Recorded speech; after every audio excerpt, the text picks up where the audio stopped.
在地新闻，后来乡亲啊，这个过年时啊，糖仔饼啊，佮鱼鱼肉肉，人加真发福。啊，这个手骨镜头啊，嘛变较大机，这声不妙咯。这个手权手指绑袂落来咯。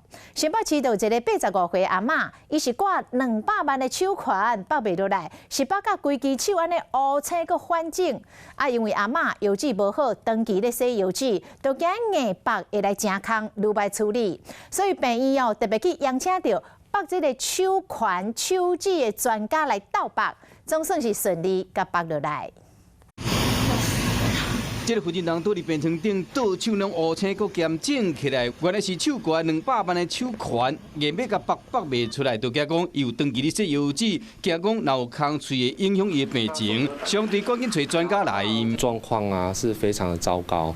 然后取下来的机会也是比较少，因为是几乎没有缝隙。水肿的状况通常是正常的2到3倍。当天的状况至少要有3个人来协助处理才有办法。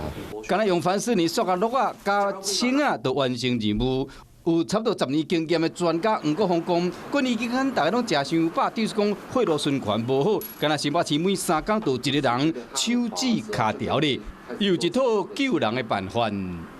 过程啊，准备可能要10分钟。确认详细了后，以及这个手指也是手权，敢有保留的价单。所来黄国峰会和这个手指较骨的，再过用这个锁啊，慢慢的甲扭出来，安尼就会使解决问题。我先尝到。所以有些人的关节会因为运动习惯或生活习惯不同，会有不同的形状。摸摸你的关节或者是手腕，你的骨头的方向是怎么走的，会比较好路径走拿出来这样。确认关节，决定要安怎扭，才会当完整将这个手指甲扭出来。